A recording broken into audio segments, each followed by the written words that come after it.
इस कहानी की शुरुआत होती है पोल नाम के एक आदमी को दिखाया जाता है जो कि कुछ खिलौने लेकर और कुछ सामान लेकर कहीं जा रहा था। तभी यहाँ पर गोली चलने और धमाके की आवाज आती है, जिसका मतलब ये था कि लोग आपस में ही लड़ रहे थे। खैर अब पोल शहर से निकलकर एक खुफिया इलाके में पहुंच जाता है जहाँ पर उसके 2 बच्चे भी होते हैं जिनकी देखभाल वो खुद ही कर रहा था, जिसका मतलब ये था कि पोल की वाइफ नहीं है जो कि वो उस जंग में मारी गई होगी। अब बच्चों की जिम्मेदारी पोल पर है, इसीलिए वो अपने बच्चों की काफी अच्छी से देखभाल करता है। और देखते ही देखते यहाँ पर पोल को इस खुफिया अड्डे में 15 साल बीत जाते हैं। अब उसके दोनों बच्चे भी बड़े हो चुके थे, जिसमें कि एक का नाम थॉमस और दूसरे का नाम जोसेफ था। अब पृथ्वी पूरी तरीके से बदल चुकी थी। यहाँ पर कुछ ही लोग बचे हुए थे जो कि अपने आप को सरवाइव करा रहे थे, क्योंकि अब यहाँ पर कोई भी नियम कानून नहीं है, सब कुछ खत्म हो चुका है। लेकिन यहाँ पर खतरा इंसानों से नहीं था, बल्कि कुछ ऐसे खतरनाक क्रीचर से था जो कि रात के टाइम इंसानों का शिकार करने के लिए निकलते थे। अब यहाँ पर पोल एक दिन काफी परेशान होता है क्योंकि शाम हो चुकी थी और थॉमस अभी तक वापस लौटकर नहीं आया था। दरअसल थॉमस जो आसपास में लोग रह रहे थे उनके मकानों में काम किया करता था, लेकिन आज आने में काफी देर हो चुकी थी और अंधेरा होने पर खतरा भी बढ़ सकता था।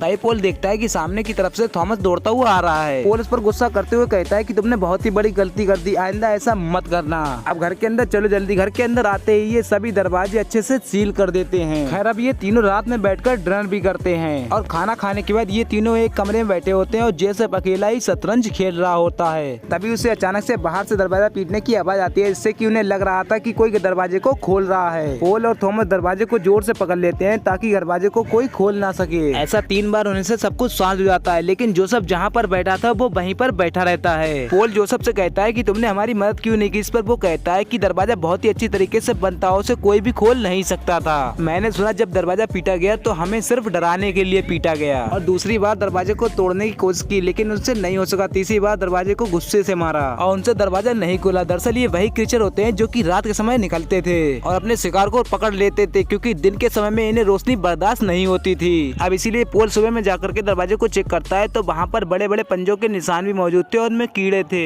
जो कि दरवाजे को खोखला कर रहे थे। इसीलिए पोल दरवाजे को निकाल देता है ताकि वो इससे भी मजबूत दरवाजा बना सके। खैर पोल के कहने पर वो दोनों भाई जंगल से लकड़ियाँ लेने भी चले जाते हैं। दूसरी तरफ जोसेफ को मशीनें ठीक करने में बड़ी दिलचस्पी थी, इसीलिए वो अपनी खराब गाड़ी को ठीक करने में लग गया था। पोल दराज में आता है, वो सारी चीज देखने के बाद काफी इम्प्रेस होता है, लेकिन ये सारी चीजें ठीक करने के बाद भी वो गाड़ी स्टार्ट नहीं होती। पोल उससे पूछता है कि तुम ये गाड़ी ठीक करना क्यों चाहते हो। उस पर जोसेफ कहता है कि अगर ये गाड़ी ठीक हो गई तो हमें काम करने में ज्यादा मेहनत नहीं पड़ेगी। उसके बाद जोसेफ उस कार की लीरें बदल देता है। इसके बाद गाड़ी तुरंत ही स्टार्ट हो जाती है, जिससे कि जोसेफ बहुत खुश था और काफी हैरान भी, क्योंकि इस गाड़ी को ठीक करने के लिए वो कई सालों से मेहनत कर रहा था। जिसके बाद पोल जोसेफ को गाड़ी चलाना भी सिखा देता है, लेकिन शुरू में उसे थोड़ी दिक्कत होती है, लेकिन वो गाड़ी चलाना सीख जाता है। लेकिन आज भी थॉमस को पड़ोसी गांव में रोज से मिलना जाना था। थॉमस पोल से वहां जाने की परमिशन भी ले लेता है, लेकिन उसके फादर उसे मना करते हैं और कहते हैं कि तुम्हें जोसेफ के साथ जाकर के नदी पार करके कुछ जरूरत का सामान भी लाना होगा। इसके बाद ये दोनों नदी के पास जाकर के जरूरत का सामान लेने चले जाते हैं। अब रास्ते में ये दोनों भाई जा रहे होते हैं और थॉमस जो कि काफी ज्यादा परेशान था, क्योंकि पोल ने उसे उसकी पड़ोसन रोज के यहाँ जाने से मना कर दिया था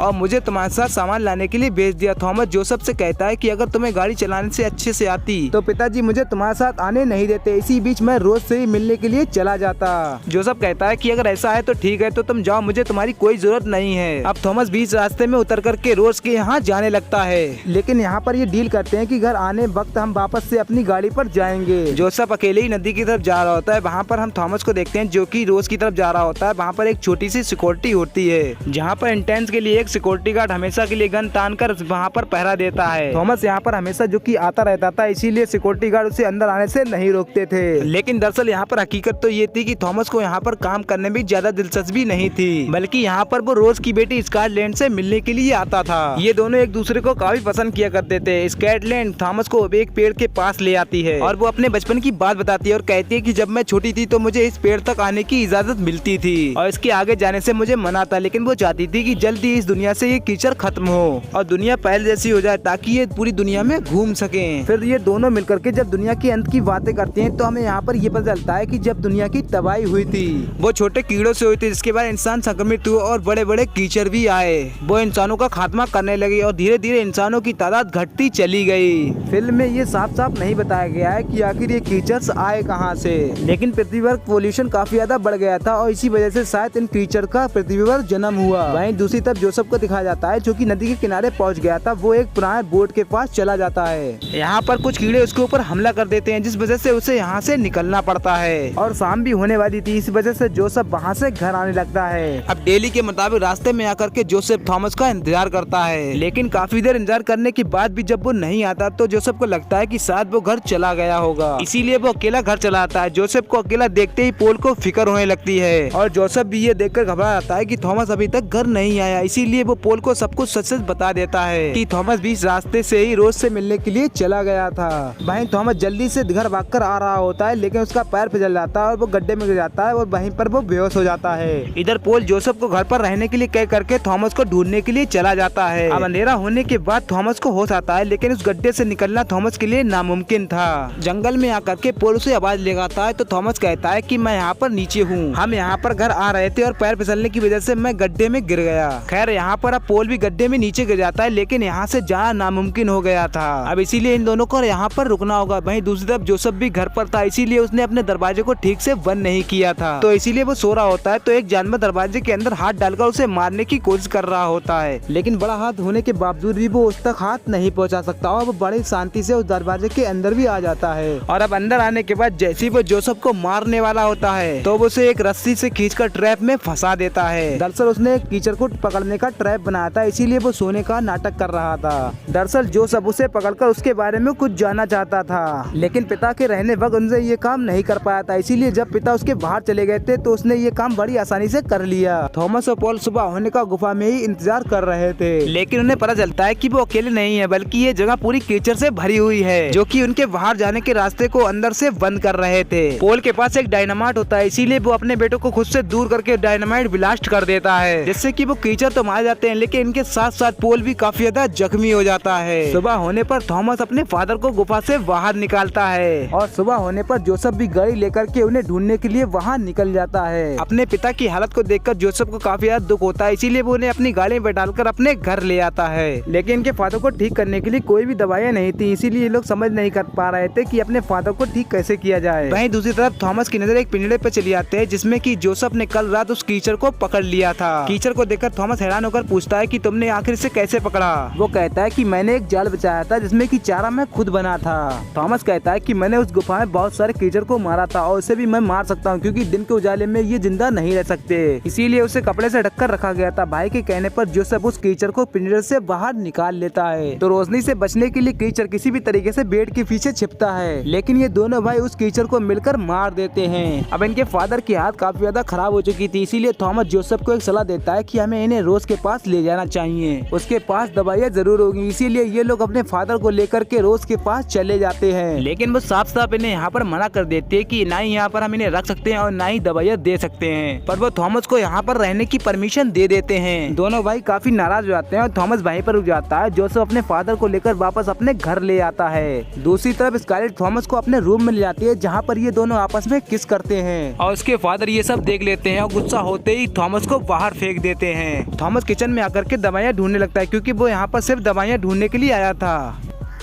और स्कॉटलैंड उसे देख लेती है और उसकी मदद करने लग जाती है। लेकिन थॉमस जब अपने घर जा रहा होता है तो एक आदमी उसे रुकने के लिए कहता है। वो और उसके कुछ साथी थॉमस को एक फार्म हाउस में पकड़कर बांध देते हैं और जब वो उसे बंदूक से मारने वाले होते हैं जो जमीन के नीचे से कुछ कीचड़ बाहर निकलते हैं। वो यहाँ पर उन सबको मारने लगती है। उनकी आवाजें सुनकर स्काइलर के मदर और फादर यहाँ पर उठ जाते हैं और तब तक वो कीचड़ इनके घर के अंदर आ चुके थे और स्काइलर के माता पिता को वो जान से मार देते हैं। अब स्काइलर किसी भी तरीके से अपनी जान बचाकर घर के बाहर आती है और फार्म हाउस में आकर के जैक को बंदूक से मारकर थॉमस को आजाद करती है। इसके बाद थॉमस स्काइलर से दवाई लेकर अपने घर वापस जाने लगता है। भाई घर के अंदर जोसेफ को पता चलता है कि अब ये कीचड़ जमीन से नीचे गड्ढा खोलकर घर के अंदर आने वाले हैं, इसीलिए वो गड्ढे में सामान को भर देता है। इसीलिए यहाँ पर थॉमस और स्काइलर भी आ जाते हैं। थॉमस यहाँ पर अपने बड़े भाई जोसेफ से माफी मांगता है और ये सुनकर जोसेफ को काफी बुरा लगता है क्योंकि वहाँ के सारे लोग मारे गए थे। भाई यहाँ पोल भी होश में आ जाता है जो कि काफी कमजोर हो चुका था, इसीलिए जोसेफ उसे दवाइयाँ देकर उसे बताता है कि वो कीचड़ चालाक हो गए हैं और जमीन के नीचे से गड्ढा खोदकर घर के अंदर आ रहे हैं। तो आप हमें बताएं कि अब हम क्या करें, जिस पर पोल ने बताता है कि अब तो सिर्फ हमें लोग को लड़ना ही होगा। इसके बाद जोसेफ घर में चारों तरफ कैरोरीन लेकर के फैला देता है। वो उन्हें मारने के लिए ट्रैप बना रहा होता है, लेकिन अब वो जीप के अब घर के अंदर आ चुके थे। उन कीचड़ की तादाद भी काफी ज्यादा थी, जिन्हें मारना की बहुत ही मुश्किल हो रहा था। इसीलिए अब पोल अपने बिस्तर से उठकर खड़ा हो जाता है और उन कीचड़ को बंदूक तानकर मारने लगता है। लेकिन उन कीचड़ को मारना इतना आसान नहीं था और पोल अपने बच्चों को दूसरे कमरे में भेज देता है जहाँ पर फ्रिज रखा हुआ था